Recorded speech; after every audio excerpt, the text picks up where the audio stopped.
जय श्री कृष्णा। एक बार माता लक्ष्मी श्री नारायण जी से पूछती है, हे नाथ, आपको तुलसी पत्र इतना प्रिय क्यों है? आप तुलसी पत्र बगैर अन्य जल भी ग्रहण नहीं करते। आपकी कोई भी कथा या कोई भी आपका पूजा विधान बिना तुलसी पत्र के पूर्ण नहीं माना जाता। तब नारायण जी हंसते हुए बोले, हे लक्ष्मी, मैं तुम्हें एक कथा सुनाता हूं। इस कथा के द्वारा तुम यह समझ सकोगी कि तुलसी सिंचन का क्या फल है और तुलसी मुझे इतनी प्रिय क्यों है। एक बार यही प्रश्न राजा पृथु जी ने नारद जी से पूछा था। तब नारद जी ने उन्हें एक कथा सुनाई थी, वही मैं तुम्हें सुनाऊंगा। प्राचीन काल में करवरीपुर में अत्यंत ज्ञानी धर्मात्मा तथा ओम नमो भगवते वासुदेवाय मंत्र का जाप करने वाला धर्मदत्त नाम वाला एक ब्राह्मण रहता था। वह अतिथियों का बहुत ही आदर सत्कार करता था। एक दिन प्रातःकाल एक प्रहर रात्रि शेष रहने पर वह ब्राह्मण पूजा की सामग्री लेकर भगवान के मंदिर को जा रहा था। इतने में उसने अपने सामने से आती हुई एक बहुत ही भयंकर राक्षसी को देखा। उसके बहुत बड़े बड़े दांत थे, लाल नेत्र थे और लकड़ी के समान सूखा शरीर, और उसके मुख से घुर-घुर शब्द निकल रहा था। इसी भयंकर राक्षसी को देखकर धर्मदत्त ने अपने हाथ का तुलसी मिश्रित जल उस पर छिड़क दिया।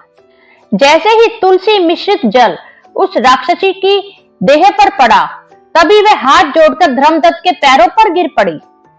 तब धर्मदत्त ने पूछा कि तुम कौन हो और किस पाप के कारण तुम्हें यह राक्षसी देह प्राप्त हुई है।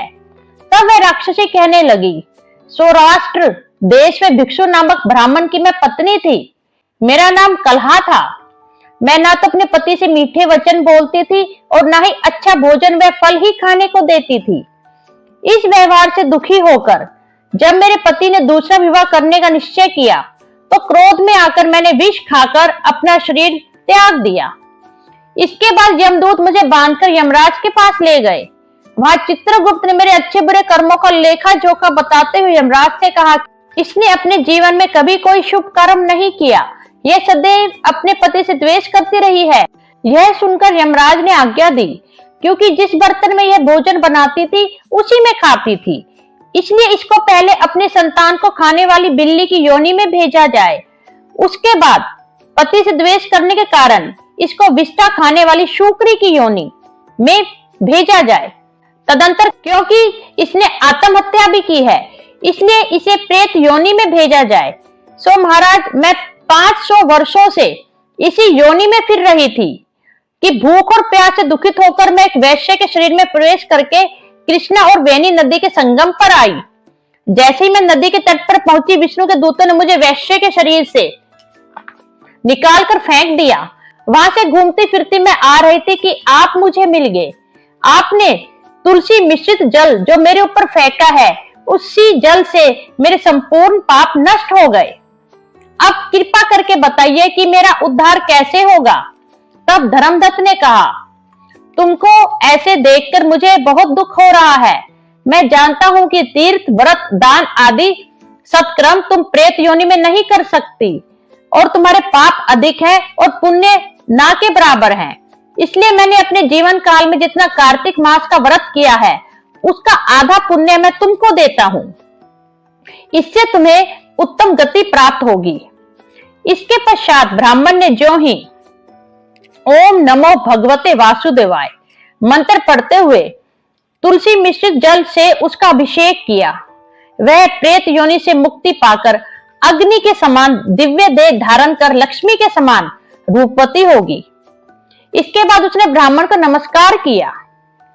तभी भगवान विष्णु के पुण्यशील तथा सुशील नामक 2 दूत वहां पर आए और उसको विमान में बिठाकर वैकुंठ को ले जाते हुए धर्मदत्त से बोले कि हे ब्राह्मण, तुम धन्य हो।